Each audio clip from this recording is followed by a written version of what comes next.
वंदनीय, जन जन के नायक, कण कण में विराजमान सत्य पुरुष परमात्मा सदगुरु कबीर साहेब, तत्स्वरूप परम पूज्य पंच हुजूर प्रकाश मीनाम साहेब, परम पूज्य पंच उदित मीनाम साहेब के पावन चरण कमलों में कोटि कोटि बंदगी।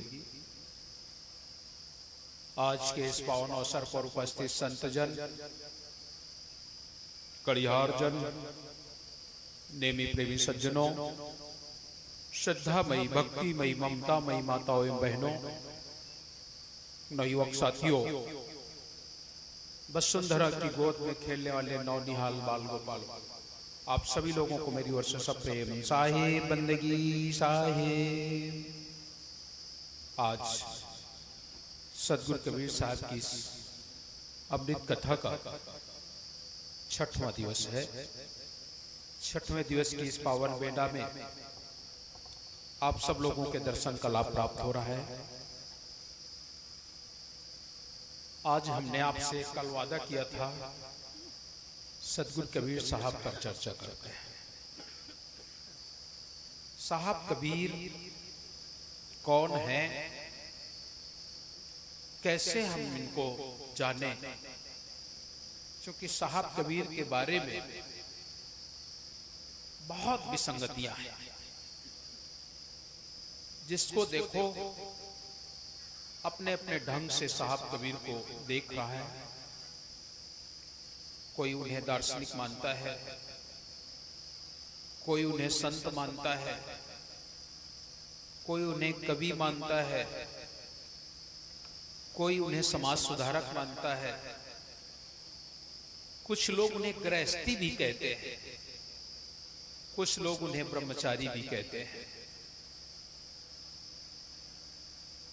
मैं आपसे निवेदन करता हूं,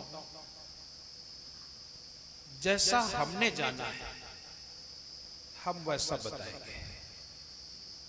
दुनिया क्या कह रही उस विषय पर हमको नहीं जानना है, क्योंकि व्यक्ति के जीवन में जो खुद का अनुभव होता है वही सच्चा होता है।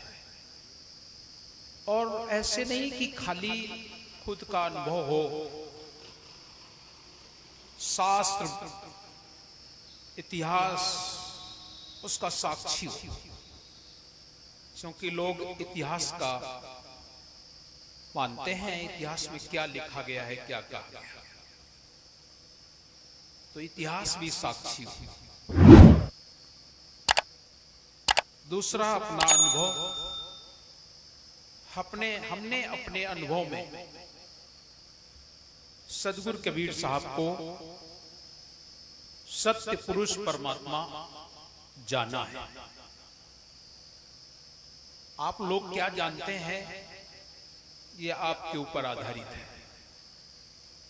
और एक लोग अक्सर बात कह देते हैं कि हनुमान तो नहीं हूं जो सीना फाड़ के दिखा दूं, लेकिन फिर भी मैं आपसे वादा करता हूं, जिस सदगुरु की आप शरण में हैं वो सत्य पुरुष है।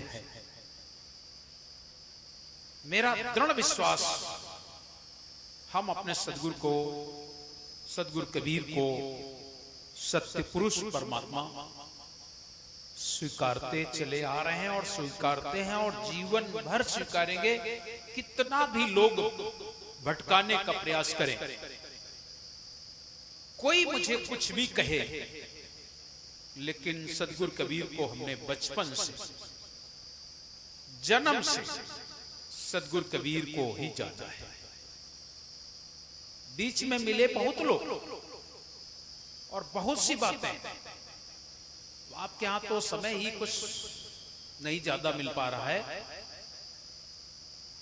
नहीं तो जितने भी महापुरुष आए हैं उन सब के बारे में कुछ न कुछ हम आपको बता सकते हैं। और वो सत्य पुरुष नहीं हो सकते हैं, और कुछ भी हो सकते हैं, अवतार हो सकते हैं, भगवान विष्णु के अवतार हो सकते हैं, काल हो सकते हैं, भगवान हो सकते हैं, लेकिन सद्गुरु नहीं हो सकता है, सत्य पुरुष नहीं हो सकता है, सत्य पुरुष परमात्मा नहीं हो सकता है, क्योंकि परमात्मा तो एक ही है। कोई भी महापुरुष आता है, अपनी बात कहता है, लोग उसे उदाहरण के तौर पर या सम्मान के रूप में उसे भगवान कह देते हैं, ईश्वर कह देते हैं, परमात्मा कहते हैं। लेकिन सच्चाई यह है, ईश्वर क्या है, परमात्मा है क्या? जिसके जीवन में ऐसे गुण हो, परमात्मा के कुछ गुण हैं, हमारे आप सबके कुछ गुण हैं, सभी लोगों के जीवन में गुण हैं, लेकिन वो गुण उससे मेल नहीं खाते हैं।